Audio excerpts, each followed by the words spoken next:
Ok. Vous me dites, hein, quand je peux. Hein,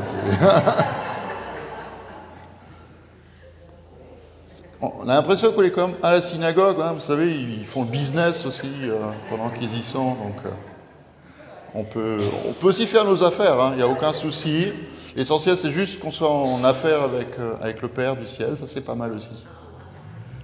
Et de toute façon, vous allez voir, aujourd'hui, le thème de ce dimanche, qui est le message de la réconciliation, c'est un thème un peu particulier. Hein. On est un peu dans cette période début de l'été.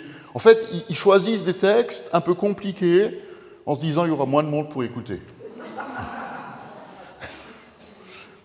C'est un peu vrai, hein. C'est un peu. Il y a des thèmes un peu difficiles, quoi. Et du coup, voilà, moi je suis content que vous soyez là. Il faut aussi qu'on se. Ah, bah. Waouh!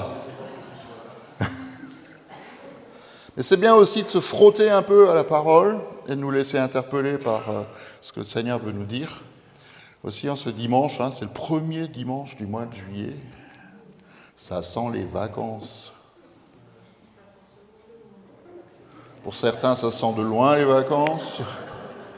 Ou alors c'est déjà loin les vacances, hein, aussi, mais ça sent les vacances. Et le mot d'ordre du mois de juillet nous dit la chose suivante: j'ai soif de Dieu, du Dieu vivant. Quand pourrais-je entrer et paraître face à Dieu? Quand est-ce que je pourrais entrer dans sa présence et me montrer à lui? Et pour ça, il faut qu'on ait soif. Donc voilà, soyez assoiffés ce matin, affamés après, mais assoiffés maintenant.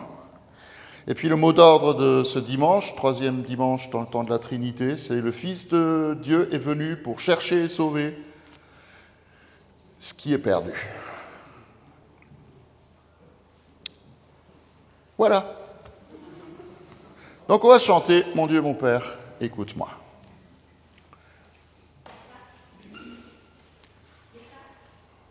Autant que tu veux.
Bénis l'Éternel, mon âme. Bénis l'Éternel, mon âme. Que tout ce qui est en moi bénisse son saint nom. Bénis l'Éternel, mon âme, et n'oublie aucun de ses bienfaits. C'est lui qui pardonne toutes tes fautes. C'est lui qui guérit toutes tes maladies. C'est lui qui délivre ta vie de la tombe, qui te couronne de bonté et de compassion. C'est lui qui rassasie de bien ta vieillesse et te fait voler comme l'aigle. Qui a dit comme une poule? Comme l'aigle. L'Éternel fait justice, il fait droit à tous les opprimés. Il a fait connaître ses voies à Moïse, son serviteur, et ses hauts faits aux enfants d'Israël. L'Éternel fait grâce. L'Éternel fait grâce, il est rempli de compassion, il est lent à la colère, et il est riche en bonté. Il ne conteste pas sans fin. Il ne garde pas éternellement sa colère. Il ne nous traite pas conformément à nos péchés, ne nous punit pas comme le mériteraient nos fautes, mais autant le ciel est élevé au-dessus de la terre, autant sa bonté est grande sur ceux qui le craignent. Et autant l'Orient est éloigné de l'Occident, autant il éloigne de nous nos transgressions. Comme un père a compassion de ses enfants, le Seigneur a compassion de ceux qui le craignent.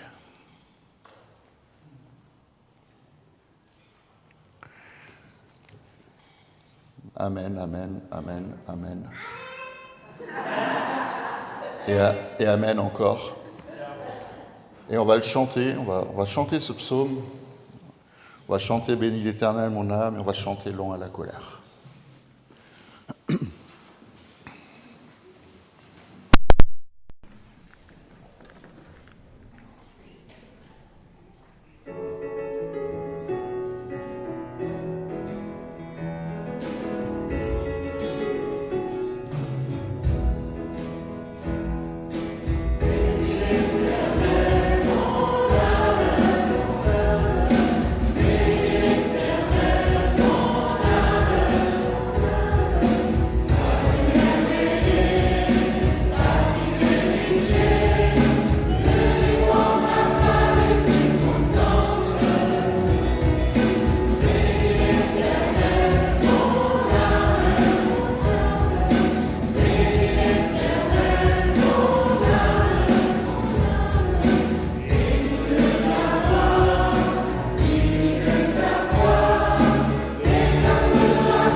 chanter ce chant, plein de grâce.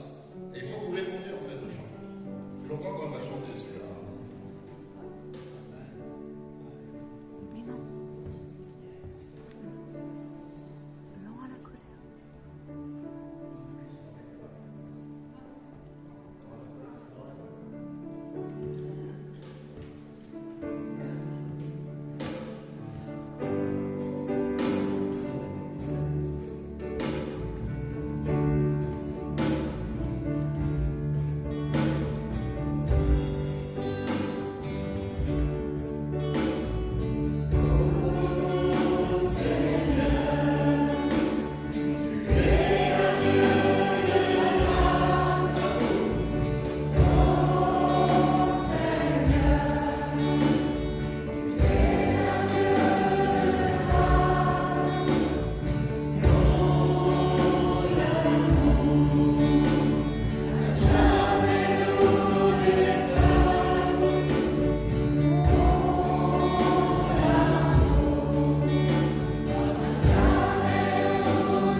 Et on te bénit, Seigneur, parce qu'on est encore dans le temps. Et on ne sait pas combien de temps ça va durer, mais on est encore dans le temps, dans la saison de ta compassion, de ta grâce, de ta bonté et de la lenteur de ta colère. Et les uns et les autres, chacun d'entre nous, on peut être juste reconnaissant de ce que tu sois lent à la colère. Et comme Jésus l'a proclamé, quand il reprend ce que Ésaïe le prophète a annoncé, que l'Esprit de l'Éternel est sur lui pour annoncer une bonne nouvelle, il s'est arrêté en plein milieu du verset parce que ce n'est pas encore le jour de la colère ni le jour de la vengeance de l'Éternel. Et c'est encore le temps de la grâce pour chacun de nous, pour que nous puissions être réconciliés, parce que c'est le thème de ce dimanche, mais c'est aussi la réalité qu'on veut vivre tous les jours, être réconciliés avec toi, Père éternel, les uns avec les autres. Parce qu'on réalise bien que les fautes qui sont les nôtres nous séparent de toi et nous séparent les uns des autres. Que même la création tout entière subit les conséquences. Et tu as promis qu'un jour tu vas rassembler tout ce qui est dans le ciel avec ce qui est sur la terre. Et tu as commencé à le faire au travers de ce que Jésus a accompli, de ce qu'il nous a montré, de ce qui nous permet de vivre. Et nous te disons merci. Te disons merci, Père. Merci, Père, de nous avoir donné ton Fils. Merci, Père, de nous avoir donné le Saint-Esprit qui continue encore de travailler nos cœurs, nous rappeler tout ce que Jésus a enseigné, qui vient de nous donner cette conviction. Nous avons besoin de déposer des choses devant toi, qui veut effacer notre ardoise devant toi, qui nous rappelle que tu as compassion de tes enfants. Parce que la suite du psaume 103 nous dit que tu sais de quelle matière, de quelle poussière nous sommes faits. Tu sais qui nous sommes, il n'y a rien de caché devant toi. Alors nous prions ce matin, viens étendre ta main. Viens étendre ta main sur nous. Fais-nous grâce. Permets-nous d'expérimenter ta miséricorde.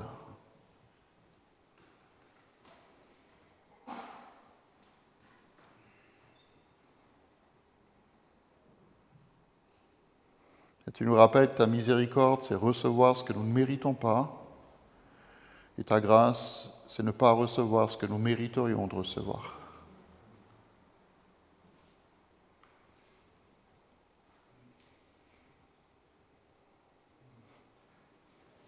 Nous accueillons ta présence, Saint-Esprit. Viens sonder nos cœurs. Examine-nous et regarde si nous nous sommes éloignés de notre Dieu. Et si c'est le cas, ramène-nous sur le bon chemin. Je vais juste partager une image, quelque chose que le Seigneur nous montre. Plusieurs personnes parmi nous qui sont venues ce matin avec des cœurs lourds et des fardeaux sur les cœurs, des cœurs chargés. Et qui génèrent une fatigue morale, mentale et psychologique, même une fatigue physique en fait. Et Seigneur dit à ces personnes, ouvre juste la porte de ton cœur et si tu laisses rentrer mon amour et ma compassion, tu vas sortir d'ici libéré. Parce que c'est un Dieu qui est bon et il est là ce matin pour toucher, libérer nos cœurs. Et particulièrement les cœurs de ces personnes, vous vous reconnaissez si vous êtes venus avec ce cœur chargé. Et je vous encourage juste à... Vous savez, des fois, Dieu, il attend juste de voir si on prend ce qu'il nous dit, s'il reçoit la parole, si on reçoit la parole. Ceux qui sont concernés, posez juste votre main sur votre cœur. C'est une façon de dire, Seigneur, j'en ai besoin, je le crois, je le prends pour moi, et je crois que je vais partir d'ici, je ne serai plus la même, ou le même. C'est pour des femmes et des hommes.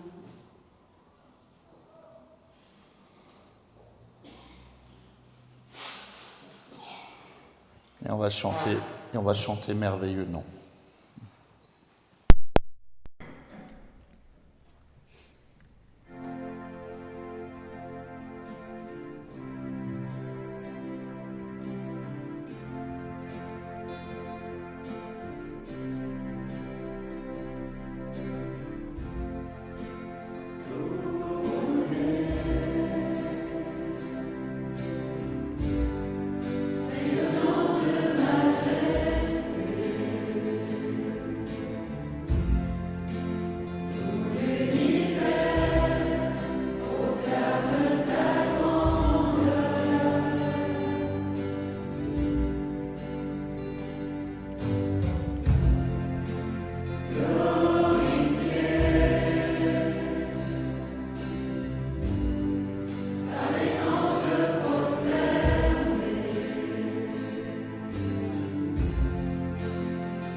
Il y a l'évangile de ce dimanche, chez Luc au chapitre 15. Et c'est intéressant ce qui se passe. Tous les collecteurs d'impôts et tous les pécheurs s'approchaient de Jésus.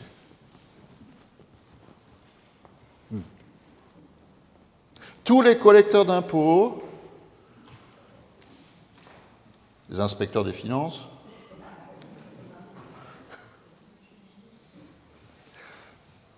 tous les pécheurs s'approchaient de Jésus pour écouter ce qu'il avait à dire. Et de l'autre côté, il y avait les pharisiens et les spécialistes de la loi qui murmuraient, qui disaient « Cet homme accueille les pécheurs et il mange avec eux. » Là, on a chanté tous les titres qu'on donne à Jésus dans la parole. Enfin, une grande partie, il y en a encore d'autres. Mais on a chanté les titres qu'on donne à Jésus dans la parole. Il y en a un qu'on oublie. Ce qu'on dit de Jésus, c'est qu'il était l'ami des pécheurs. Ça aussi, c'est un titre qu'il accepte de porter. Jésus est l'ami des pécheurs. Pas de ceux qui... vous avez compris. Jésus est l'ami des pécheurs. Alors il leur raconte une histoire. Je saute les deux premières. Un homme avait 2 fils. Le plus jeune dit à son père, « Mon père, donne-moi la part d'héritage qui me revient. » Et le père leur partagea alors ses biens. Peu de jours après, le plus jeune fils ramassa tout et il partit pour un pays éloigné où il gaspilla sa fortune en vivant dans la débauche. Et alors qu'il avait tout dépensé, une importante famine survint dans le pays et il commença à se trouver dans le besoin. Il alla se mettre au service d'un des habitants du pays qu'il envoya dans les champs garder les cochons. Et il aurait bien aimé voulu se nourrir des caroubes que mangeaient les porcs, mais personne ne lui en donnait. Alors il se mit à réfléchir, à rentrer en lui-même, et il se dit, mais combien d'ouvriers chez mon père ont du pain en abondance, et moi, ici, je meurs de faim. Je vais retourner vers mon père et je lui dirai, « Père, j'ai péché contre le ciel et contre toi, je ne suis plus digne d'être appelé ton fils, traite-moi comme un de tes ouvriers. » Il se leva alors et alla vers son père, et alors qu'il était encore loin, son père le vit, et il fut rempli de compassion. Il courut se jeter à son cou et l'embrassa. Le fils lui dit, « Mon père, j'ai péché contre le ciel et contre toi, je ne suis plus digne d'être appelé ton fils. » Mais le père dit à ses serviteurs, « Apportez vite le plus beau vêtement, mettez-le lui, passez-lui un anneau au doigt et mettez-lui des sandales aux pieds, amenez le veau qu'on a gardé pour faire la fête et tuez-le, mangeons et réjouissons-nous. Car mon fils que voici était mort et il est revenu à la vie, il était perdu et il est retrouvé. » Et ils commencèrent à faire la teuf. Or le fils aîné était dans les champs. Lorsqu'il revint et approcha de la maison, il entendit la musique et les danses. Il appela un des serviteurs et lui demanda ce qui se passait. Le serviteur lui dit, « Ton frère est de retour. Et ton père a tué le veau engraissé parce qu'il l'a retrouvé en bonne santé. » Et alors le fils aîné se mit en colère et il ne voulut pas entrer. Et son père sortit pour le supplier d'entrer, mais il répondit à son père, « Ça fait tellement d'années que je suis à ton service, sans jamais désobéir à tes ordres, et jamais tu ne m'as donné un chevreau pour faire la fête avec mes amis. Et quand ton fils est arrivé, celui qui a mangé tes biens avec les cochons et les prostituées, pour lui tu as tué le veau engraissé. Et le père lui répondit, mon enfant, tu es toujours avec moi, et tout ce que j'ai est à toi. Mais il fallait bien faire la fête et se réjouir parce que ton frère que voici était mort et il est revenu à la vie. Il était perdu et il est retrouvé.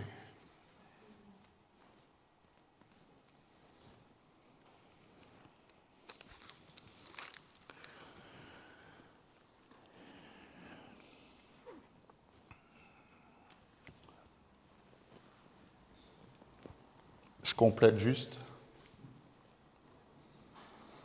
Première prédication de Jésus dans la synagogue de Nazareth. Il déroule le rouleau de la loi, il trouve l'endroit où il était écrit « L'Esprit du Seigneur est sur moi » parce qu'il m'a oint pour annoncer la bonne nouvelle aux pauvres. Il m'a envoyé pour guérir ceux qui ont le cœur brisé, pour proclamer aux prisonniers la délivrance et aux aveugles le recouvrement de la vue, pour envoyer libres les opprimés et pour proclamer une année de grâce du Seigneur.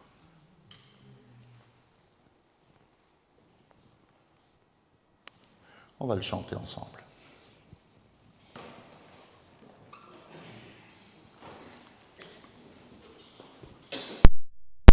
Amen.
Seigneur nous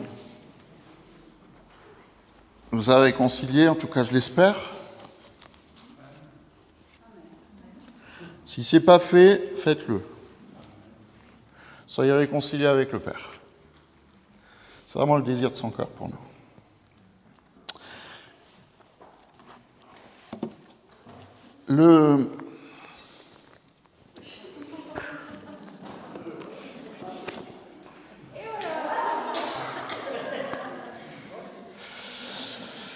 C'est bien. J'ai regardé le plan de lecture biblique de ce dimanche. Il y a, je ne sais pas si vous voyez, mais il y a un parapluie. Vous ne voyez pas, c'est pas grave. Vous avez qu'à le regarder chez vous. Parce que normalement, vous êtes censé en avoir un. Donc, mois de juillet, il y a un parapluie qui est ouvert. Et en fait, ça m'a fait penser à une histoire, puisque c'est bientôt les vacances. Pour certains, c'est les vacances. Qui m'est arrivé à la fin de la 3e, où j'étais un excellent élève. Tout le monde le sait. Et le dernier jour d'école, on avait cours d'allemand, et on avait une prof d'allemand, elle postillonnait. Et quand tu étais assis au premier rang, c'était horrible, parce que tu en prenais plein la tête. Et en fait, on était des gamins, on était des ados, et c'était terrible, parce qu'en fait, cette pauvre dame, elle avait fait un AVC des années avant, et puis elle avait du mal à retrouver finalement toutes ses capacités physiques, et puis nous, on se moquait d'elle. Et le dernier jour de classe, on est arrivés tous en cours d'allemand, avec un parapluie, et on l'a ouvert devant elle. Et j'en ai honte. J'en ai honte. Et c'était avant que je connaisse le Seigneur, et je sais qu'une des premières choses que j'ai faites, une fois que j'ai rencontré Jésus, c'est que je suis allé la voir, alors que j'étais en seconde, je suis allé la voir pour lui demander pardon.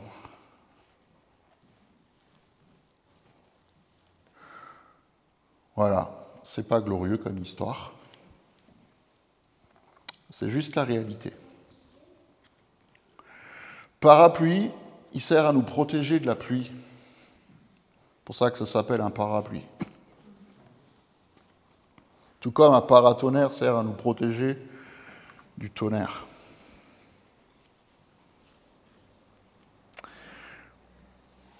Ce matin, j'ai envie de dire que le Seigneur nous invite aussi d'une certaine manière à ouvrir un parapluie.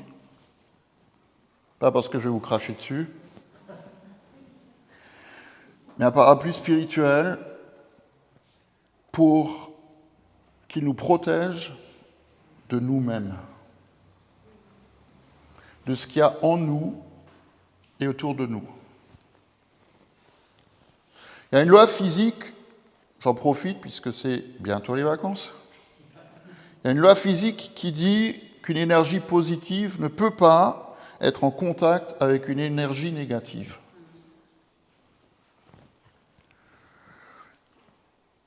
C'est un peu l'image de la lumière et des ténèbres. Et ça devrait nous interpeller parce qu'on en parle quand même pas mal ces derniers temps. Ça devrait nous interpeller parce que les ténèbres semblent augmenter. Et la lumière a besoin de se lever, il faut que nous nous levions pour briller. Et il est plus que jamais temps de le faire. Un jour, mon père a lu dans le journal, en l'ouvrant le matin, qu'il était mort. Et je me souviens qu'il y a des gens qui ont appelé à la maison pour apporter leurs condoléances, exprimer leurs condoléances à ma mère. Et ma mère elle disait « mais il n'est pas mort ».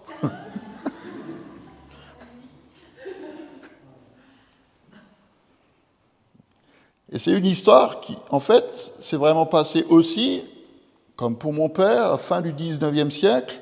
Un matin, Albert Nobel, il a découvert dans le journal qu'il était mort. Alors ça arrive, hein, qu'on meurt. Mais il a été choqué parce qu'il a lu dans le journal, il y avait marqué Alfred Nobel, inventeur de la dynamite. Ok ? Inventeur de la dynamite, décédé hier. Donc c'est ce qu'il y a écrit dans le journal.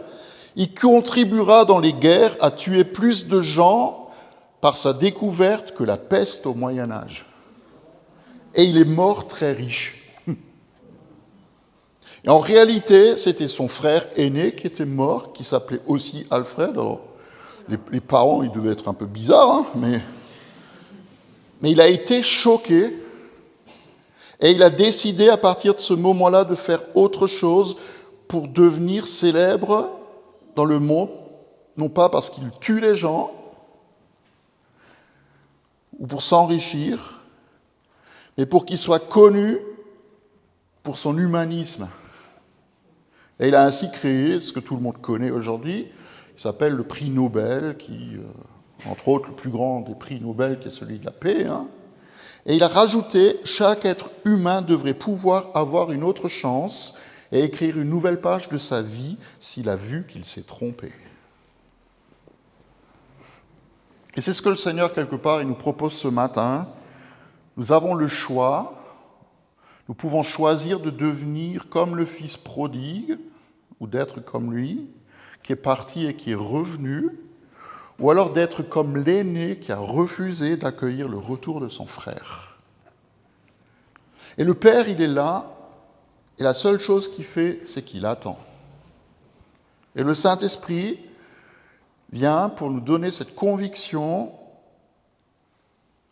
et nous poser la question, lequel des deux serions-nous dans cette histoire ? Parce qu'en fait, le Père, il a 2 fils, il n'en a pas 3, et tu es soit l'un, soit l'autre. Et peut-être de voir ceux qui, dans nos vies, auraient besoin, peut-être d'un coup de chiffon, de changer, ou d'être enlevés. Et le Seigneur attend à ce que nous le fassions. Il y a un verset qui nous accompagne beaucoup aussi ces derniers temps, c'est « Si mon peuple, celui qui porte mon nom », ça on l'oublie souvent, « sur qui est invoqué mon nom ». Pas les autres. Il ne faut pas demander aux gens du monde de s'humilier, de prier, c'est pas la peine. Mais si mon peuple sur qui repose mon nom s'humilie, prie et cherche, et s'il renonce à ses mauvaises voies, je l'écouterai du haut du ciel, je lui pardonnerai son péché, je guérirai son pays. S'humilier, c'est reconnaître qu'il y a quelqu'un au-dessus de moi. C'est comme Naomi quand elle était en 5e, 6e. Un jour, elle a dit à son principal, « Monsieur », parce qu'il priait à la récré, et que c'est interdit de prier pendant la récré, puisque nous sommes dans un État laïque, elle a été convoquée par le principal, et le principal lui a dit « Pourquoi est-ce que vous priez ? Est-ce que vous priez pour avoir un foyer ? Est-ce que vous priez pour avoir de meilleures conditions de travail ?» Elle a répondu au principal « Monsieur, je prie, nous prions, parce qu'elle n'était pas seule, nous prions pour que vous reconnaissiez qu'il y a quelqu'un au-dessus de vous. » Et qui n'était pas le recteur. Donc s'humilier, c'est reconnaître qu'il y a quelqu'un qui est au-dessus de moi et que tout seul, j'y arrive pas. S'il prie, ça, bon, tout le monde sait normalement ce que ça veut dire. S'il me cherche, nous devons chercher Dieu. C'est tellement important de le chercher que Jésus, il dit 2 fois dans l'Évangile, dans le Sermon sur la montagne, qu'il faut le faire. En rajoutant une promesse. Celui qui cherche, il trouve. C'est extraordinaire. Il dit d'abord, cherchez et vous trouverez, c'est à l'impératif. Et ensuite, il dit, car celui qui cherche, il trouve. C'est la conséquence logique de la foi. Et d'ailleurs, petite parenthèse, souvent quand on lit ce passage, on oublie la conclusion de ce passage. C'est un peu bizarre. Mais il dit, si mauvais comme vous êtes, vous savez donner de bonnes choses à vos enfants, yeah. Vous allez donner de bonnes choses à vos enfants. À combien plus forte raison le Père qui est au ciel donnera-t-il de bonnes choses à ceux qui les lui demandent? Et il rajoute, tout ce que vous voudriez que les hommes fassent pour vous, faites-le pour vous, pour eux, car c'est ce qu'enseignent la loi et les prophètes. On oublie souvent ça. Si tu veux que les autres ils te fassent du bien, qu'est-ce que tu vas faire? Fais-leur du bien. Ok, je ferme la parenthèse. D'accord? Et si on n'a pas tout compris dans nos vies, je m'excuse de le dire comme ça, mais c'est que nous n'avons pas encore assez cherché. D'accord?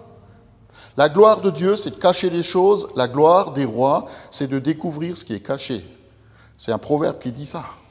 La gloire de Dieu, c'est de cacher les choses. La gloire des rois, et nous sommes tous des fils du roi, des rois, et des filles du roi des rois, c'est de découvrir ce que le Père a caché. Ok? Et puis il y a ce petit bout de verset qui suit, qui dit « S'il renonce à ses mauvaises voies ». Et là, nous devons réaliser que nous avons un grand problème, parce que nous sommes coincés entre la promesse de la grâce de Dieu, sa compassion, sa bonté, et puis notre responsabilité. Et le texte de ce matin, dans Ézéchiel, il nous dit la chose suivante. La parole de l'Éternel m'a été adressée. Pourquoi est-ce que vous dites ce proverbe en Israël? Ce sont les pères qui mangent les raisins verts et ce sont les enfants qui ont les dents agacées. Aussi vrai que je suis vivant, dit le Seigneur, l'Éternel, vous n'aurez plus l'occasion de dire ce proverbe en Israël. En effet, toutes les vies m'appartiennent, la vie du Fils aussi bien que celle du Père.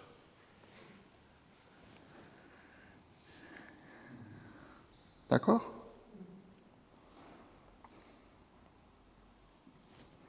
Toutes les vies m'appartiennent, aussi bien celles des fils que celles des pères. Si le méchant renonce à tous les péchés qu'il a commis, s'il respecte toutes mes prescriptions et applique le droit et la justice, il vivra, il ne mourra pas. Toutes les transgressions qu'il a commises seront oubliées. Il vivra grâce à la justice qu'il a pratiquée. Est-ce que je prends plaisir à voir le méchant mourir, déclare le Seigneur l'Éternel? N'est-ce pas plutôt de le voir changer de conduite et vivre? Mais si le juste renonce à sa justice et se met à commettre l'injustice, il imite les pratiques des méchants. Est-ce qu'il va vivre? Tous ses actes de justice seront oubliés parce qu'il s'est livré à l'infidélité et au péché. Et à cause de cela, il mourra. C'est pourquoi je vous jugerai chacun. Vous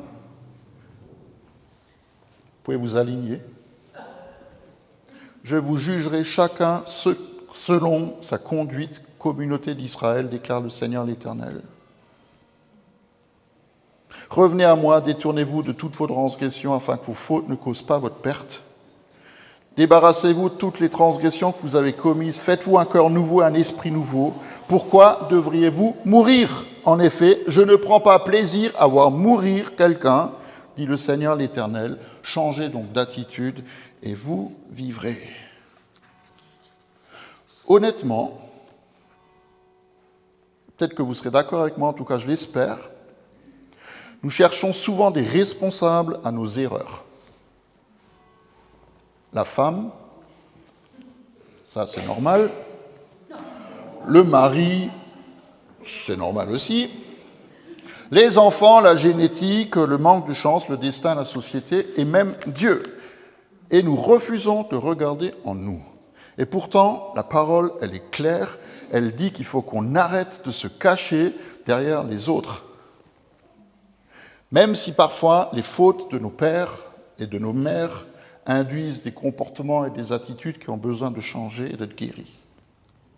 Il faut qu'on arrête de se cacher derrière les autres, c'est trop facile. Et c'est pourtant ce qu'on croit pour se donner bonne conscience. Et il y a même des gens qui croient que Dieu il est tellement bon et tellement gentil qu'à la fin, tout le monde sera sauvé. Oui, si tu écoutes ce qui est écrit là.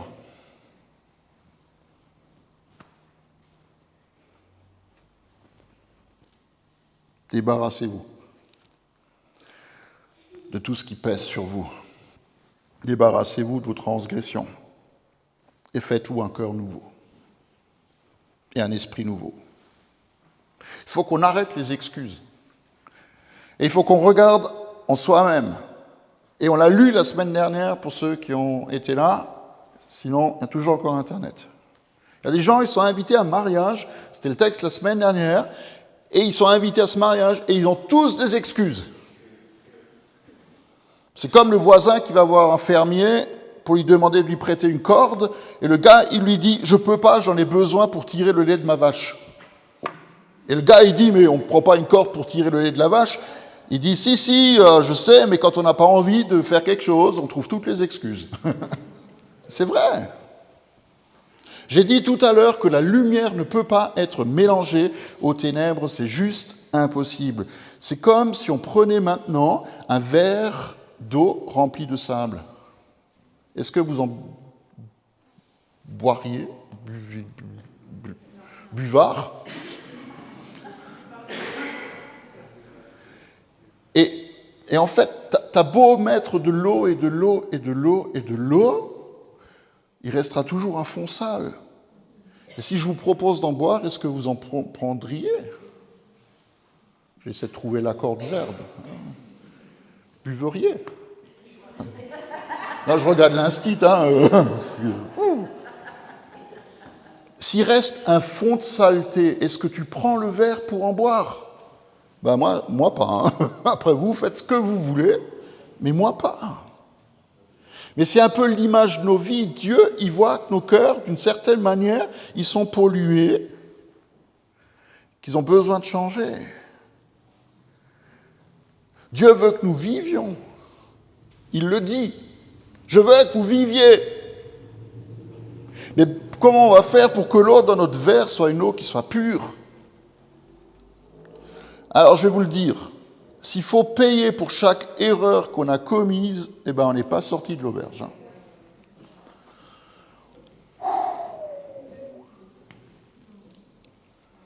Et je rajoute, il ne suffit pas d'être une bonne personne ou de promettre de changer.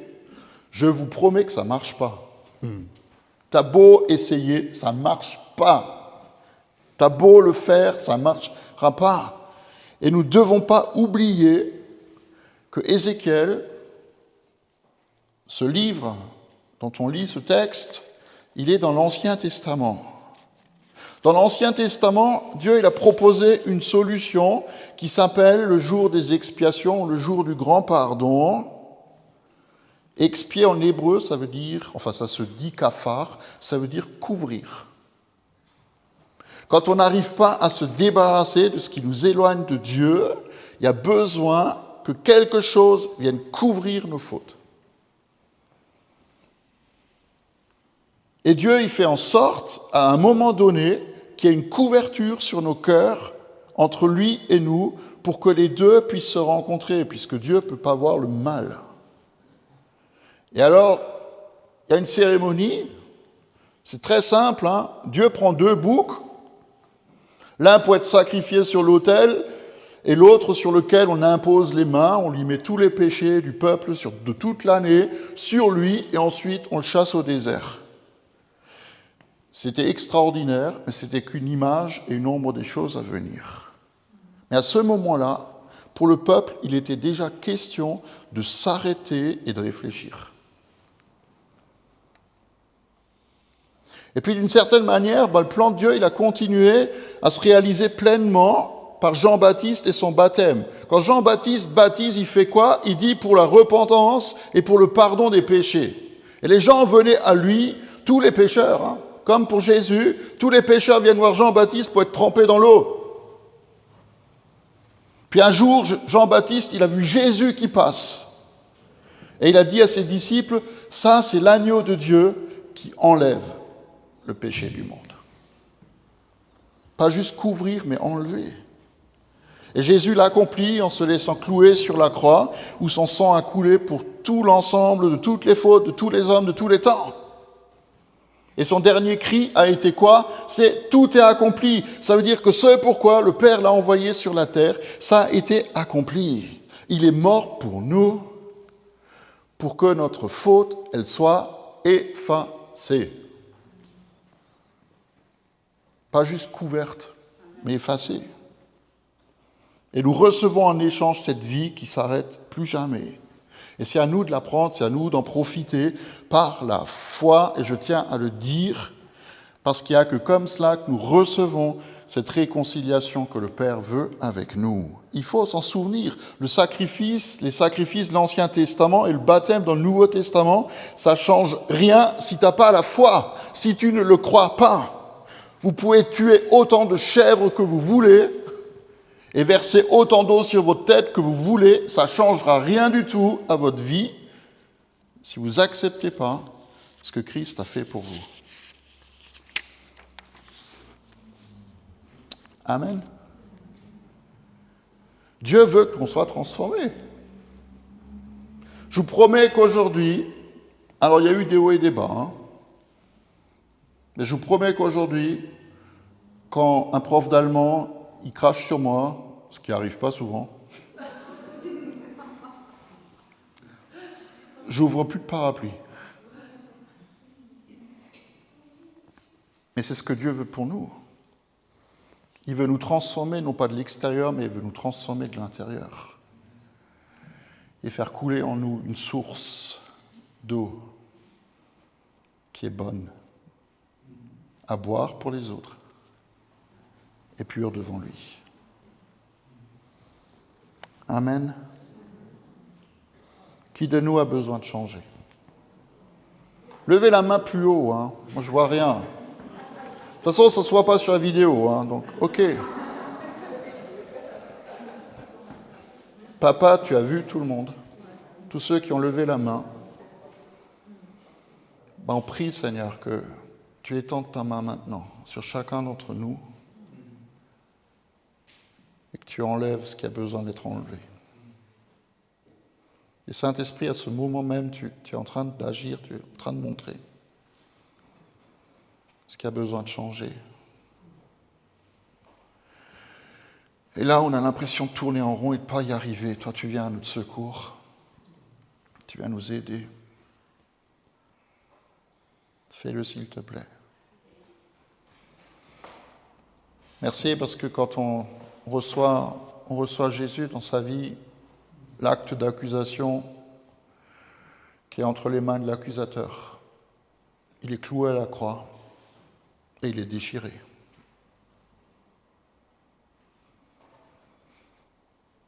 Et je nous rappelle ce que Paul dit aux Corinthiens. Il dit, si quelqu'un est en Christ, il est une nouvelle création. Les choses anciennes sont passées. Et toutes choses deviennent nouvelles. Et je prie pour nous que nous recevions cette vie nouvelle. Laissez le passé derrière vous. Laissez le passé derrière vous et marchez dans cette vie nouvelle. Amen.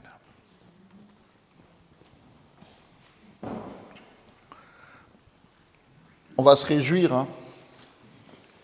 Youhou! Quelle grâce incomparable!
Amen. Asseyez-vous. On va dire au revoir à Internet.